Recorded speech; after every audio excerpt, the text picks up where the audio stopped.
Prime Minister Narendra Modi has said that the Global South is ready to take a big responsibility on global issues. President Draupadi Murmu inaugurated a two-day international conference cum exhibition on aerospace and aviation in 2047 in New Delhi.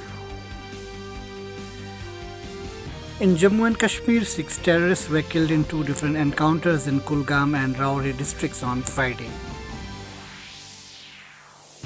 US State Department has said that Israel's war cabinet has agreed to allow 1.4 lakh liters of fuel into Gaza every 2 days after a request from Washington.